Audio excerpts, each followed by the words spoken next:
about me. If somebody online says the book is good, I'm immediately influenced.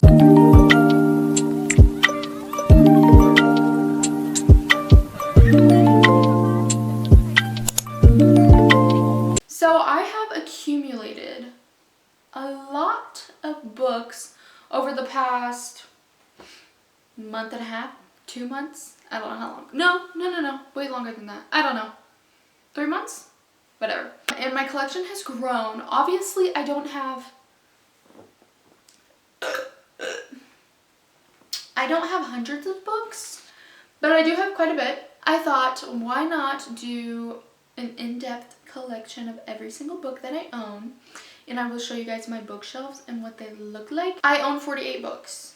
So I'm going to show you every single book that I own, if I've read it, if I haven't read it, if I'm scared to read it, if I don't want to read it. We're going in depth here. But I am going to show you my bookshelves real quick. You guys have probably seen them a million freaking times. But I'm just going to show you. And I have these shelves as well. And these are like my series. I don't know. I think they just look good on this wall. Okay, I'm just gonna hold the camera because it's gonna be so much easier. So if there's like a bunch of ruffling sound, I'm sorry. So this shelf here is kind of my romance shelf. Mainly, I have a lot of dystopian, well, I don't know if this is dystopian, but I have dystopian books and then these like sad ones. I have these 2 books that my friend has lent me. She let me borrow them. Okay, and then I have like my romance books, more romance books. Dystopian, sad. Then I have romantasy. I believe these are romantasy as well. Romantasy. And then I have like thriller. This is a romantasy as well. It just looks good right there, so that's just where I have it for now. And then I have just a bunch of little trinkets, not trinkets, but like I have my candle, my little moon, this little guy, and my little reading light just kind of goes wherever as well. And then on this side, I put my headphones over here. We have my TBR jar that I make for most of my videos. This ball that Jaden signed, he put this over here, so it's just kind of over here now. And then we come over here to my literal favorite wall. I have these vines, but I'm gonna add more eventually. Okay, this is my favorite wall. Some of them are a little ripped and crooked, but it's okay. That's what adds the beauty, okay? We have the Powerless series with this A. Originally, that was for my name, but like Adina. We love Adina. And then we have this. We have Lightlark and Nightbane. This lights up. So it's like a little moon. And the whole reason I put that there is because moonlings, I don't know, I thought that was cute. And then we have my little fairy girl. She's so cute. She's sitting on books. And then I have a bunch of bookmarks. I just basically pick between all of these for like what book. See which one matches the book vibe. Sometimes they don't, but it's okay. It's not the end of the world. And then we have this. This I expected to look a little bit different, but it's just up here now. And then we have this little globe that I think is adorable. But yeah, we have like all these that just say cute little quotes. My favorite one is this one. Be patient with yourself. Nothing in nature blooms all year. I just think that's so cute and refreshing. So those were all of my shelves, but we're just gonna start with our romance shelf, and I'm just gonna show you every single book that I own. So we're gonna get into it. These 2 books my friend gave to me. I don't know if I'm really gonna read them. I don't really know yet. I mean, this one looks pretty cute. I don't like people on the cover, but like this doesn't look bad. She said it was really good. So it's called Where the Dark Stands Still by A.B. Poranek. I think this is Swedish or something. Oh, this is a little book. Liska knows that magic is monstrous and practitioners are monsters. She has done everything. Oh my gosh, I can't read. She has done everything possible to suppress her own magic, to disastrous consequences. Desperate to be free of it, Liska flees her small village and delves into the dangerous demon-infested spirit woods to steal a mythical fern flower. If she plucks it, she can use it She can use its one wish to banish her powers. Everyone who has sought the fern flower has fallen prey to unknown horrors. So when Liska is caught by the demon warden of the wood called Lizzie? I'm going to say Lizzie, I don't know. A bargain seems better than death. 1 year of servitude in exchange for Fernflower's wish. Whisked away in Lizzie's crumbling manor, Liska soon makes an unsettling discovery. She is not the first person to strike this bargain, and all her predecessors, I don't know how to say that, have mysteriously vanished. If Liska wants to survive the year and return home, she must unravel her host's spool of secrets, face the ghosts, figurative and literal, of his past. Because something wakes in the woods, something deadly and without mercy, something that frightens even the Lizzie. And it cannot be defeated unless Liska embraces the monster she's always feared becoming. That sounds pretty good. I don't know how to pronounce the names, and I'm really sorry about that. But the cover is actually really pretty. I think it's beautiful, and he has like antlers and stuff, so that's cool. That sounds good, so maybe I will read it. And it's not like a big book, but have not read this. A friend gave it to me to borrow. And then the next book she gave me to borrow is A Witch's Guide to Fake Dating a Demon by Sarah Hawley. This doesn't look bad. I don't know though, because I don't know. I don't know if I'm just like, I don't know if I'm interested in it. Like, this is, I don't know. I don't know. It doesn't look bad. I just don't know if I'd be interested in it. But the back says, Marielle knows not to trust a demon, especially one who wants her soul. But what's a witch to do when he won't leave her side? And she kind of doesn't want him to. Marielle Spark is prophesied to be the most powerful witch seen in centuries of the famed Spark family. But to the displeasure of her mother, she prefers baking to brewing potions and gardening to casting hexes. When a spell to summon flower goes very wrong, Marielle finds herself staring down at a demon, once she inadvertently summoned for a soul bargain. Ozroth the Ruthless is a legend among demons. Powerful, merciless, he drives hard bargains to collect mortal souls, but his reputation has suffered ever since a bargain went awry. If he can strike one with Marielle, he will earn back his deadly reputation. Ozroth can't leave Marielle's side until they complete a bargain, which she refuses to do. But the witch is funny and curvy, and disgustingly yet endearingly cheerful. Becoming awkward roommates quickly escalates when Marielle, terrified to confess the inadvertent summoning to her mother. Okay, I'm like done reading that. But that doesn't sound bad. I don't know why they like really went into detail on the back there. Like, I got these two when I first started reading. I heard that they were so good, and I never really read them. Cause hello. Listen, because I can read a fantasy series that's this long. A romance series, on the other hand, or a romance book, on the other hand, no. I don't know what I was thinking when I bought these. Things We Never Got Over by Lucy Score, and Things We Hide from the Light, also by Lucy Score. I started reading this one. I'm on chapter 7. I actually started reading a part of it in my 12-hour readathon. Knox Morgan doesn't tolerate drama, especially in the form of a stranded runaway bride. Naomi Witt is on the run, not just from her fiancé and a church full of well-wishers, but from her entire life. Although if you ask her, Naomi's riding to the rescue of her strangled hot mess of a twin, Tina, to knock him out. A rough around the edges town where disputes are settled the old-fashioned way, with fist and beer, usually in that order. Too bad for Naomi, her evil twin hasn't changed at all. After helping herself to Naomi's car and cash, Tina leaves behind something unexpected, the niece Naomi didn't know she had. Now she's a guardian to 11-year-old going on 30 with no car, no money, and no plan. There's a reason this bearded bad boy barber doesn't get involved with high-maintenance women, especially not type A romantic ones. But since Naomi's life imploded right in front of him, the least Knox can do is help her out of her jam. And just as soon as she stops getting into new trouble, he can leave her alone and get back to his quiet, solitary life. At least that's the plan. It doesn't sound bad, that's the thing. Like, and it's not bad. That's also the thing. Like, when I read this, I actually was liking it. I got to page 66, but I don't know. I think it's just the fact that the book is so long. So I will finish it eventually, just not now. It's not a bad book. And a lot of people love them, so they have to be loved for a reason, right? And then we have Things We Hide from the Light. I will say I do love these covers. I think they're so cute and they feel very nice. I like this one specifically because it's pink. It's just very cute. Anyways, I obviously have not started this one, but this is about someone else. Police chef. Police Chief Nash Morgan is known for two things: being a good guy and the way his uniform accentuates his butt. Okay.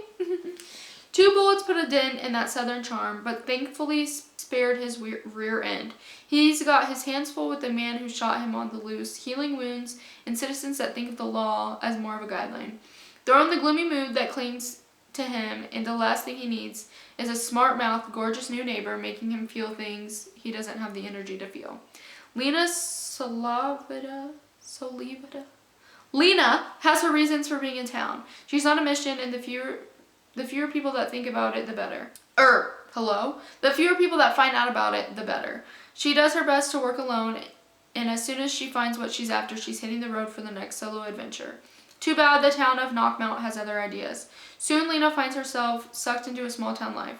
Dog sitting, saying yes to a bridesmaid dress, and listening to the sexy AF chief of police service himself in the shower. Oh. But when Nash finds out why she's there, flirty friends become furious enemies. The sparks flying don't know the difference between lust and hate. When danger forces them together, it's only a matter of time before they both get burned. That's crazy. I'm gonna have to cut that out. Yeah, this one sounds like a fun time. Sounds, what's that word? It sounds chaotic. It sounds very chaotic. I forgot, these books do dual POV, don't they? Yes, they do. I forgot about that. These are dual POV, which I love. I love a good dual POV. So we'll start with these 3 just because they're next to each other. So we have The Summer I Turned Pretty by Jenny Han. I read this. I did get it from Goodwill, but I've read this before. I read it from the library. This book was good. It was the first book that I read for funsies, you know, besides school or whatever. And this is what ultimately got me into reading, so I really appreciate this book for getting me into reading.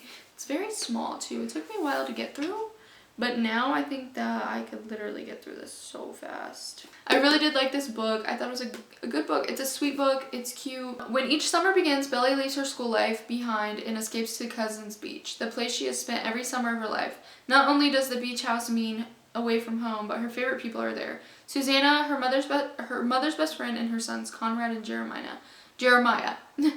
Belly has been chasing Conrad for as long as she can remember, and more than anything, she hopes this summer will be different.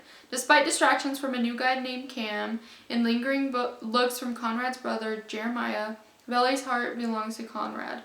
Will he offer his to her? Will this summer be the summer that changes everything? It's a good book. That's all I have to say. And then we have this book, Beach Read by Emily Henry. And if you guys have watched my shorts, if you watched my TikToks, I don't like this book. I didn't eat it up. I did really try to give it a chance. When I first started reading it, it was just really hard for me to get into. And then I think I got to I had like 100 and something pages left, and I put it down and I couldn't finish it. And it just was not good for me, okay? It just was not my vibe, and that's okay. So many people rave about this book, and maybe I'll give it another shot. I was bored. There was nothing going on for me. It's basically about 2 writers that are in that have writer's block, and they are like trying to help each other out, blah, blah, blah. And eventually they start falling in love, whatever. And I just don't like it. It's boring. I just don't like it. So Augustus Everett, by the way, I hate his name, is an acclaimed author of literary fiction. January Andrews writes best-selling romance. Also, her name is weird too. When she pens A Happily Ever After, he kills off his entire cast. They're polar opposites. In fact, the only thing that they have in common is that for the next 3 months, they're living in neighboring beach houses, broke and bogged with writer's block. Then one hazy evening, one thing leads to another, and they strike a deal designed to force them out of their creative ruts. Augustus will spend the summer writing something happy, and January will pen the next great American novel. She'll take him on field trips worthy of any rom-com oh my gosh. She'll take him on field trips worthy of any rom-com montage. Sorry, that's hard to say for some reason. And he'll take her to interview surviving members of a backwoods death cult. Everyone will finish a book and no one will fall in love, really. The plot sounds nice, I just wasn't feeling it and I don't know why. It just wasn't for me. So, I was gonna say it's not a bad book, but it's just not good. Then we have All Your Perfects by Colleen Hoover. I bought these Colleen Hoover books before I knew about anything, before any of that stuff came out. And I don't like her, by the way, because that's insane. Ugly Love is crazy. I will say one thing, like with her books, I don't think that she romanticizes abuse. I think she's trying to spread awareness, you know what I mean? But anyways, I have All Your Perfects by Colleen Hoover, and I have read this. It's pretty good from what I remember. This was the book I read after The Summer I Turned Pretty, so this was the second book that I read. And I really liked this. I finished this in like a night or two, but like reading it now, I probably wouldn't like it. It was a sweet book though, from what I can remember. But yeah. Then, the last thing Quinn expected was to meet the love of her life just outside her fiancé's front door. A year after leaving behind their cheating partners, Quinn and Graham are in a perfect relationship that seems designed by fate. Now, 7 years later, their perfect love is threatened by their imperfect marriage. The memories, mistakes, and dreams that they have built up over the years are tearing them apart. The one thing that could save them might also be the very thing that pushes their marriage past the point of no return. Basically, it's about this woman that is really struggling to conceive, and it's like ruining their relationship because she's so caught up in the fact that she wants to conceive, and I think she miscarried before. And she's not really caught up in the fact that she wants to conceive. She just wants to conceive. She's ready. And nothing is working and they're just going through a hard time because it's like he doesn't understand what she's going through. That's from what I can remember. Next one is It Starts With Us by Colleen Hoover as well. I did read It Ends With Us and I liked it. I have not read this. I don't think I ever will. It's just sitting on my shelf. I don't think I'm going to touch it ever. It's just sitting there. Lily and Ryle have just settled into a civil co-parenting rhythm with their daughter, Emerson. When Lily suddenly runs into Atlas nearly 2 years after they last spoke, elated that the timing finally seems to be right to give what they have together a real chance, Atlas asks Lily on a date. But Lily's excitement is almost immediately replaced by dread and anxiety when Lily remembers that Ryle, though no longer her husband, is still very much part of her life. And though Ryle would dislike Lily dating anyone but him, Atlas Corrigan is the one man he absolutely will not stand having in his ex-wife and daughter's lives. Told from the perspective of Lily and Atlas, It Starts With Us gives readers a deeper look into Atlas's past as he and Lily reconnect and rekindle the love they shared as teenagers while navigating a volatile ex-husband who believes Atlas to be one of the reasons his marriage with Lily ended. No. Because the reason their marriage ended is because he's insane. Next, Colleen Hoover again, November 9. Have not read this. I don't even think I've tried. Probably won't read it. I mean, the thing is like, they're already on my shelf, and I'm not going to be doing any harm by reading them. But, like, I'm just not interested. You know? Ella meets Ben, an inspiring novelist, the day before her scheduled cross-country move. Their untimely attraction leads them to spend Fallon's last day in LA together, and her eventful life becomes the creative inspiration Ben has always sought for his novel. Over time and amidst the various relationships and tribulations of their own separate lives, they continue to meet on the same date every year, until one day Fallon becomes unsure if Ben has been telling her the truth or fabricating a perfect reality for the sake of the ultimate plot twist. Next up, Only Love Can Hurt Like This by Paige Toon. I started reading this in my 12-hour readathon. Did not finish. Did not feel this. Did not like this. No. It's a no for me, and I think I don't typically like books that are about older people, and I think she was like in her 30s. I just don't mess with that for some reason. I don't like when it's about older people, and I don't know. I just don't enjoy that. So I made it to like page 50 or so, and I did not like this. Did not feel it, did not like it. Also, I don't like her name. When Ren realizes her fiancé is in love with someone else, she thinks her heart will never recover. On the other side of the world, Anders lost his wife 4 years ago and is struggling to move on. Rin hopes that spending the summer with her dad and step-family on their farm in Indiana will help her to heal. There, amid the cornfields and fireflies, she and Anders cross paths and their worlds are turned upside down again. But Rin doesn't know that Anders is harboring a secret, and if he acts on any feelings he has for Rin, it will have a serious fallout for everyone. And then we have The Beach House by Jenny Hale. I've never heard of this book. Bought it a long time ago. This shelf is books that I bought a long time ago, and then everything else is like pretty recent. When her gram passes away, Melanie Simpson feels utterly lost, but her grandmother's will gives her a purpose, an inheritance to buy a crumbling house in Rosemary Bay. Returning to the village where she'd spent summers with Graham and walking the beach where they'd had so many fun-filled days brings Melanie comfort as well as hope. On her first night in her new hometown, Melanie meets local contractor and landowner Josh Claiborne, whose eyes match the dazzling sea. Melanie plans to restore the beach house to its original glory, and Josh is the perfect person to help renovate the wraparound porch, weathered by the coastal breeze and the peeling white paint faded by the sun. But hiding in a closet is a yellowing stack of letters that could change everything. The looping handwriting reveals the mystery of the rickety house, a long-lost secret that touches everyone in Rosemary Bay. Will its revelations bring Melanie and Josh together or tear them apart? I don't plan on reading this. Okay, this is another book that my friend let me borrow. She said she hates that it has pictures from the movie, and I hate that too. But it's called The Sun is Also a Star by Nicola Yoon. I've never heard of this. I didn't even know there was a movie called this. I don't know what the movie's about. I have no idea. But it says, Natasha, I'm a girl who believes in science and facts, not fate, not destiny, or dreams that will never come true. I'm definitely not the kind of girl who meets a cute boy on a crowded New York City street and falls in love with him. Not when my family is 12 hours away from being deported to Jamaica. Falling in love with him won't be my story. Daniel. I've always been a good son, the good student, living up to my parents' high expectations. Never the poet or the dreamer. But when I see her, I forget about all that. Something about Natasha makes me think that fate has something much more extraordinary in store for both of us. It sounds like a sweet book. I don't know if I'll read it. I'm not really sure. Okay, next part of the shelf. I have The Shadow Cipher York by Laura Ruby. I have never heard of this. My fiance's mom gave this to me. I think she got it from like the school or something. But it's weird because like the pages like are jagged and everything. And I think it's meant to be like that. I don't really know if I'll read it. I put it in my TBR jar. If I get this, I might be sad. But I don't really know what this falls under, like what category.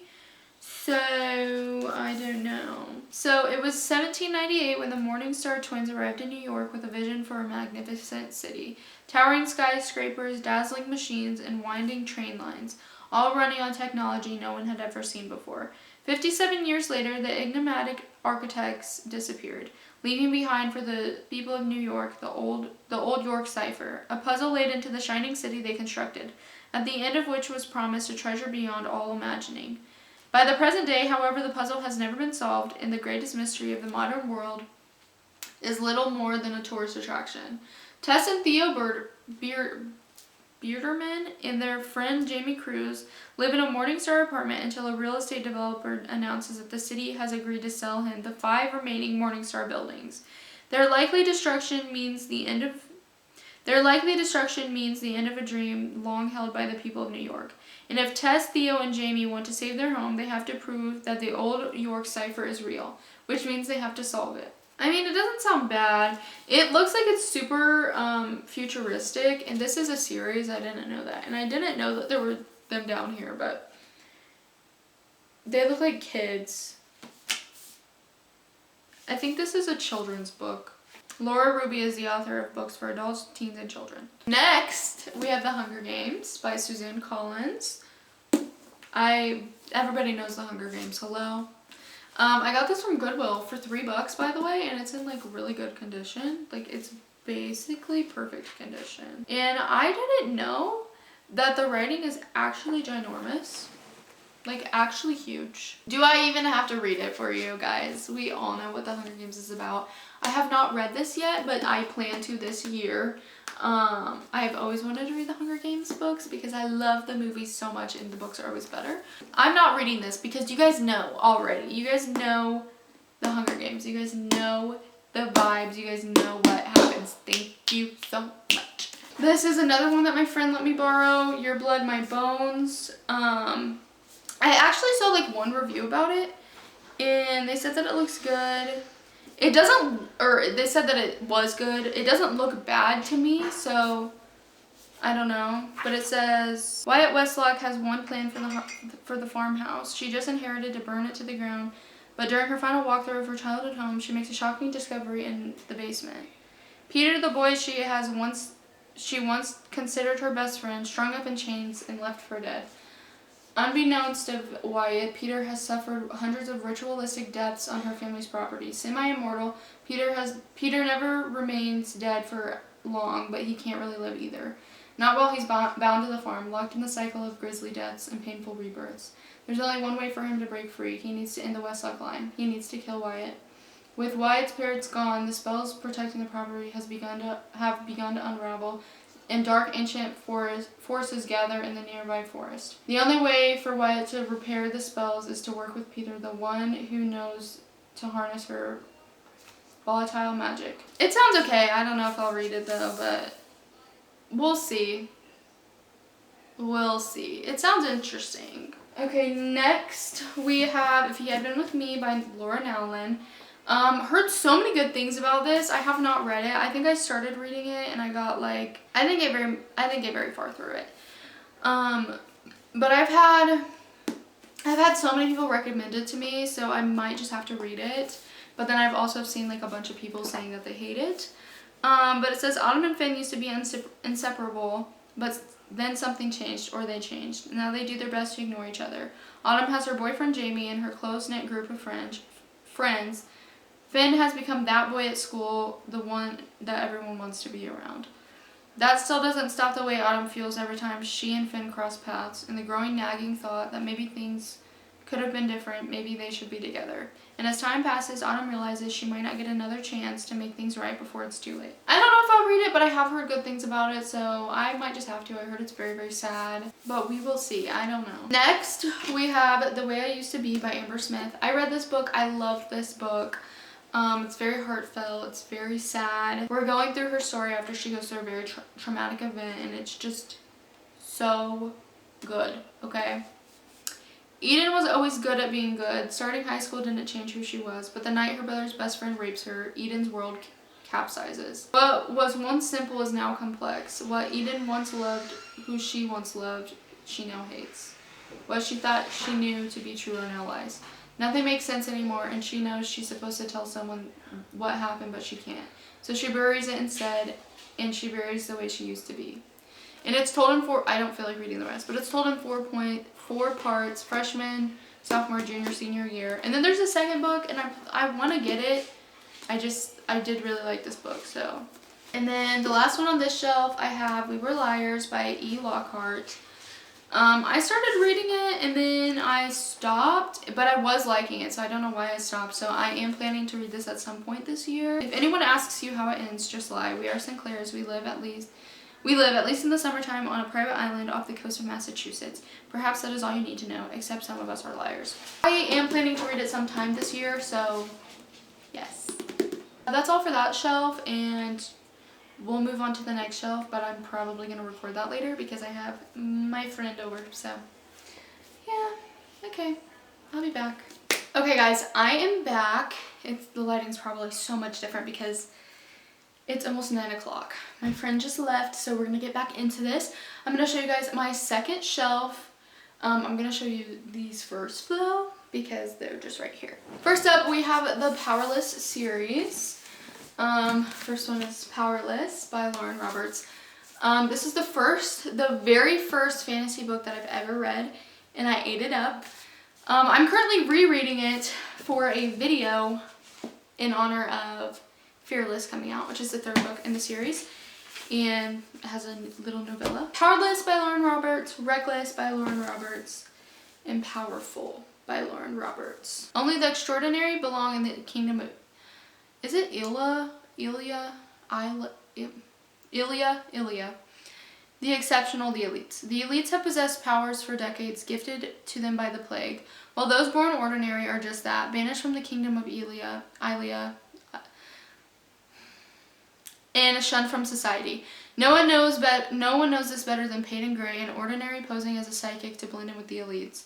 But when she unwittingly saves one of Ilia's princes, Kai Azer, she's thrown into the purging trials, a brutal competition showcasing the elite's powers. If the trials and the opponents within them don't kill her, the prince she's fighting feelings for will if he discovers what Peyton is. Completely ordinary. This is an amazing book. I really enjoyed this. It's about 500 pages long. The ending is so sad. Obviously, it leaves on a cliffhanger, but it is so sad. If you have not read this, I 100% recommend. And in honor of Fearless coming out, you just have to get the whole series and read it all. It's so good. And I won't read you the back of this because I feel like that'll give some spoilers away. But this is Reckless by Lauren Roberts, which is the next book in the trilogy. This one I did read. This one is okay. She said that it's the calm before the storm. Like, the next book is going to be insane. So this one, I mean, it was very calm. It was repetitive a little bit, but it was nice. It was not bad. It was just okay-ish, you know. And then Powerful, I also read this. This takes place around the same time as Powerless, and this is about her best friend and the man that she's in love with, you know. Adina and Peyton have always been inseparable. Fate brought them together when they were young, but friendship ensured they would always protect each other in the home they built in the slums of Lou Alley. But now Peyton, an ordinary, has been selected for the purging trials, which means almost certain death. Now alone on Lou, Adina must fend for herself after she attempts to steal a mysterious man from the market. After she attempts to steal, a mysterious man from the market comes to her rescue. Mac's shadowy past and secretive power set him apart from the other low-level elites of Lou. And as the pair team up to see their loved ones before the trials, the quest tests their loyalty, their love, and their lives. Amazing. I sobbed at the end. It's so well written, and I think I just love Adina so much, and I love Mac so much that their relationship is just so perfect because she is the sunshine, he's the grumpy. They're so, I don't know, it's just like the opposites, you know, and I love that. And it's just so well written. I'm literally so attached to this book. It's really, really bad. Next up is Light Lark by Alex Astor. There's 3 books in the series so far. I think a 4th one is coming out about the 2 love interests in the story. Or maybe it came out already, I'm not sure. I read both of these this year. I've had this for a while, and I'm waiting for the 3rd one to come out, but I'm waiting for paperback because I can't have 2 paperback and then a hardback. I'm sorry, but I just can't. So I did read this one. It was good. I think it could have been written better, but it was so fun that it was fine. Every 100 years, the island of Light Lark appears for only 100 days to host a deadly game, where the rulers of 6 realms fight to break their curses and win unparalleled power. Each ruler has something to hide. Each curse is uniquely wicked. To break them and save themselves and their realms, one ruler must die. To survive, Isla Crown must lie, cheat, and betray. I will say it's a good book. I really did enjoy this, but I would say Nightbane, so much better, okay? If you're not feeling this book, push through it. Nightbane is so much better. I think this just turned into a book review, hello? But yeah, I read both of these. I liked them. At first, I was like, oh my gosh, I love this book so much. But I'd probably rate it 3 stars, 3.5 maybe, 4, I don't know. This one was a 5-star read for me just because I had such a fun time reading it and I literally could not put it down, so. I was reading the back of all of these, but I think that I might just show you just the books. So, the first one I have is The Cruel Prince. I have not read this.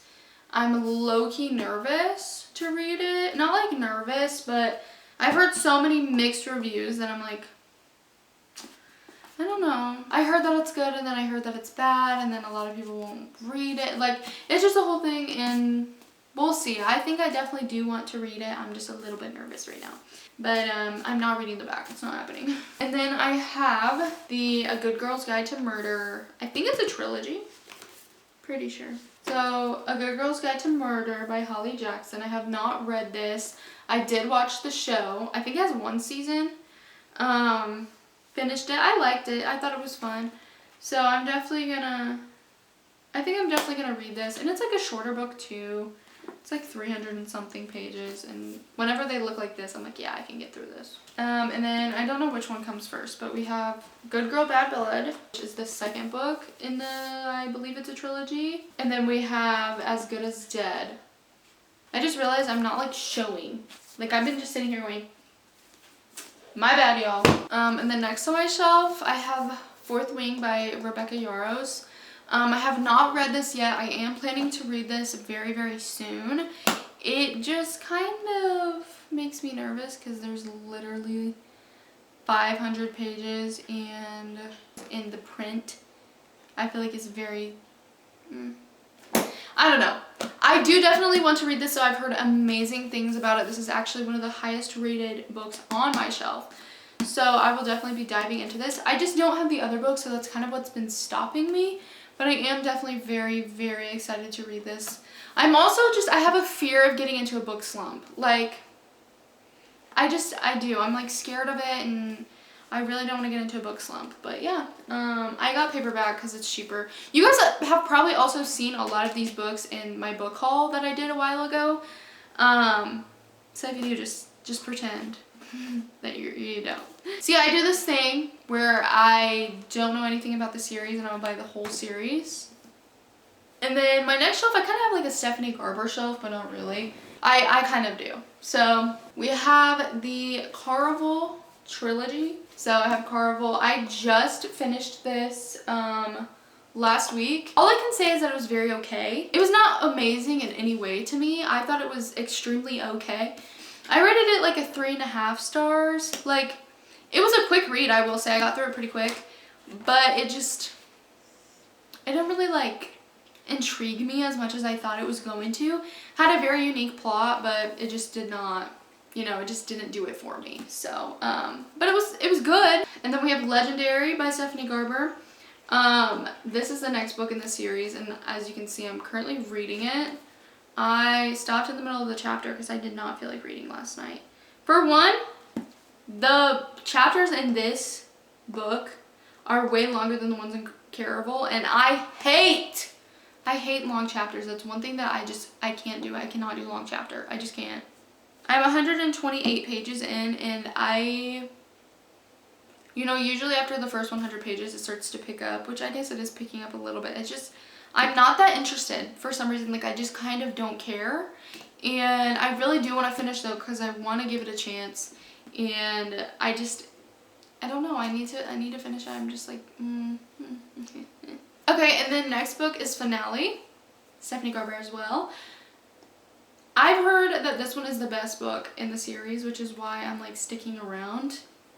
And plus, I don't want the books on my shelves to go to waste, Like, I kind of feel bad about it, especially because my grandpa got me these books, and I don't want to, like, not finish them, Oh, this one looks like a dual POV. Okay, what's the point in giving it a dual POV when there's, like, not that much Scarlet going on? I will definitely stick through. I am doing a reading vlog about me reading these, so that'll be out in a couple weeks or so. I don't know when I'm going to finish these. My goal was to finish these in the end of the week, and it is now Wednesday, and I have not made any progress. Then we have Spectacular, which is the novella. I have not read this, obviously. I don't know when this takes place. I think it's after, I'm assuming. But it's obviously very small. And it has illustrations in it, so it's very cute. So next we have Once Upon a Broken Heart, which okay. There's 2 more books. I don't know how many books are in the series, but I know it's a series. And I heard that this one is amazing. Like, it's such a masterpiece. So that's why I'm also pushing through Caraval, because I am excited to get to this book, but I'm also nervous because is it going to be amazing as people say, because people were raving about Caraval, but like, I didn't really like it. Okay, and then next on my shelf, I have the Shadow and Bone trilogy, along with the Six of Crows duology. And I won't lie, I don't really know what these are about, but I heard they were good, so I'm going to pick it up, of course. Also, I didn't know you were supposed to read these before Six of Crows, or you're going to be confused, so that's another reason why I got these. But yeah, the first one is Shadow and Bone by, is it Lee or Lay? Lee Bardugo? I think it's Lee. And then we have the next one, which is Rune and Rising. And then we have Siege and Storm. This one, I like the way it looks. I hate the Netflix sticker. Take it off now. Like, I hate it so much. Why do they do that? Put it on the spine or something, or put it on the back. Put it on the back. Because I guarantee people are flipping the book and looking at it. They're not just going to be like, you know, put it on the back. We have Six of Crows. I don't really know what this is about either, but I heard it was good. 6 Dangerous Outcast, 1 Impossible Heist. Here's the thing about me. If somebody online says the book is good, I'm immediately influenced. I don't know what it is. I can't I can't pick up a random book. Like, I can't. I have to know. Like, I have to have seen it somewhere. Okay, in occasion I can pick up a book, but not really. You know what I'm saying? We do have Crooked Kingdom next. But I've heard good things about these books, but I've also heard bad things, so it's like kind of hard to tell. Like, what do we like here? You know what I'm saying? I'm hoping that I do enjoy these. I feel like I enjoy most of the books that I read, but then there's just times where some of them just don't catch my eye, you know? Most of the time I eat up everything, but I haven't been recently, and I hope I'm not going into a book slump because I would cry. It's so weird taking all of the books off the shelf because it looks so bare. So first up, I have Throne of Glass by Sarah J. Maas. Is it Maas or Moss? I have no idea. So I did read this book, and I have read The Assassin's Blade. I just don't own The Assassin's Blade. I liked this book. I enjoyed it. It was a good time. It was a fun time. I could not put it down. Okay.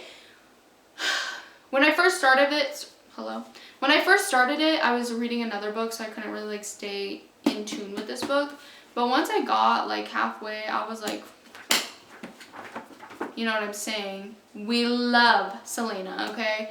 I thought it was Selena, but it's Selena. My bad, y'all. I love Selena, okay? She is a baddie. She is strong. She's just a baddie, okay? I love her. And that's one thing about me. Whenever I read a book, I love a strong female, like the FMC. I want her to be strong. You know what I mean? I love it. I don't know what it is. I eat it up every time. I need her to be strong. Like, hello. Yes, girl boss. Then we have A Crown of Midnight, also by Sarah J. Maas. It is the next book in the series. Have not read this, but I will say that I'm very excited to read this. It is a pretty thin book. It's about the same length as Throne of Glass. It might be around the same. I don't know. But I'm excited to read this. This is definitely on my TBR this year. Then we have Heir of Fire. I have not read this yet either as well, obviously. I will say this is stiff. Why is she so stiff? Like, I like a floppy book. I'm sorry, but I like this. I don't like this. But this one is pretty hefty. I really don't like that it's so stiff. Like, I am gonna have to break the spine for sure. I'm gonna have to crack that hoe. And then next we have A Queen of Shadows. I think I heard this one was like the best. See, she's floppy. That's how it should be. Floppy. So then it like kind of stays open, you know what I'm saying? I heard that this one is like one of the best ones, and then it has 3 other books. Well, I mean, I need to get The Assassin's Blade, but it has 3 other books that I need to get, so cannot wait to get them all. We have Divine Rivals by Rebecca Ross. I heard that this is a really good book. I don't know though. I think the cover's cute though. I don't know what it means, but it's cute. I think this has one more book in the series. I'm not exactly sure. But I didn't realize that it's a really short fantasy book. It's like 360 pages or something. I like the cover. I think it's pretty. Have not read it. I am excited to read it. I will read it at some point. I don't know when. Next we have, this is my favorite book on my shelf just because of the way that it looks. I have not read it yet. But The Stars Are Dying. Look at this cover. Look how gorge. Then we have sprayed edges. Gorgeous. And then, hang on. Let me take this dust jacket off, girl. Let me take it off. Hello? Hello? I don't usually like people on the covers, but there's something about this that is so beautiful. So beautiful. And then next up we have this series, An Ember in the Ashes, okay, by Sabaa Tahir. I don't know if I'm saying that right, but I really hope so. First up is we have An Ember in the Ashes. I finished this book. Ignore the bookmark. Jaden's currently reading this. I literally loved this book. This is my absolute favorite book that I've read all year, and I have read 8 books, so you can trust me. I love this book. I ate it up. It's so good, okay?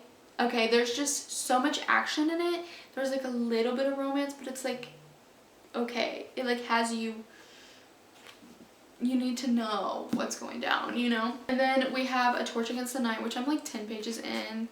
I could not tell you what happened because it was the middle of the night. I was reading it on my 12-hour challenge. Yeah. Obviously have not read this yet, but I am very excited to finish it. And also my favorite thing about these books is it makes a picture on the spine. And then we have A Reaper at the Gates. Have not read this as well, but I am so excited. And then last but not least, we have A Sky Beyond the Storm. She's a thick one, I will say. But I am very, very excited to read these as well. I'm so freaking excited. I'm ready. But yeah, that's all for today, guys. If you guys have any recommendations for me, let me know. Okay, let me know. Let me know. I hope you guys enjoyed this. Bye.